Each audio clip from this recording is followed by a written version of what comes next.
Cabinet భేటీ అనంతరం మంత్రి కోమటిరెడ్డి వెంకటరెడ్డి మీడియాతో మాట్లాడుతున్నారు. లైవ్ లో చూద్దాం. అమ్మ ఆదర్శ పాఠశాల పేరు మీద ఇయ్యాల ప్రభుత్వంలో ఈ 10 సంవత్సరాల్లో దాదాపు 5,600 ప్రభుత్వ పాఠశాలలు మూతబడి ఒక్క టీచర్ డిఎస్సి నోటిఫికేషన్ లేకుండా ప్రైవేట్ స్కూళ్లకు అప్పులపాలై ఉపవాసాల నుండి పేదవాళ్ళు ప్రైవేట్ స్కూళ్ళల్లో చదివించుకున్నాయి. అలాంటిది ఈరోజు మేము ఎలక్షన్ మేనిఫెస్టోలో పెట్టినట్టు మార్పు రావాలి, కాంగ్రెస్ రావాలి అన్నట్టు ఈరోజు 2 వాళ్ళకి యూనిఫామ్స్ ఇవ్వడం, కానీ ఆ యూనిఫామ్స్ కూడా స్టిచ్చింగ్ చేసేది ఎవరు? సెల్ఫ్ హెల్ప్ గ్రూప్స్కే ఇచ్చాం.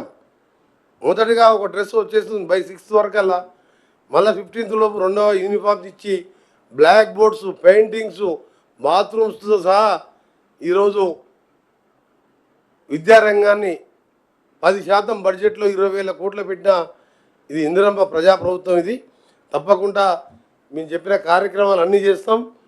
మళ్ళా 5వ తారీఖు రోజు సుదీర్ఘంగా మాట్లాడతాం.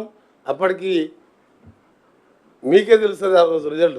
క్లారిఫికేషన్ పొంగులేటి గారు, మీరు ఇందాక తెలంగాణ ఆవిర్భావ దినోత్సవాన్ని ఘనంగా చేస్తామంటున్నారు. గత ప్రభుత్వ హయాంలోనే దశాబ్ది ఉత్సవాల పేరు మీద 10 రోజుల పాటు పూర్తిగా చేశారు. ఇప్పుడు మీరు ఏ 10 చేస్తారా, 11 చేస్తారా, 9 ఎట్లా చేస్తారు? ఇప్పుడు మేము 10, 11, 14 అన్నది మాకంటే మీ దగ్గరే లెక్క ఉంది. 10 ఇప్పుడు వస్తుందా, అప్పుడు వచ్చిందా? రాష్ట్రాన్ని తెచ్చింది కూడా అదే స్టైల్లో, నేను తెచ్చిందని చెప్పిన స్టైల్ అదే, 10 చేసిన స్టైల్ కూడా అదే. దాని గురించి ఎక్కువ నేను మాట్లాడిన, కానీ ఇందాక ఒక మిత్రుడు అడిగినట్లు ఈ డ్యామ్ కు సంబంధించిన ఎక్స్పెండిచర్ సంస్థలతో చేస్తుందా, ప్రభుత్వం చేస్తుందా అన్నది.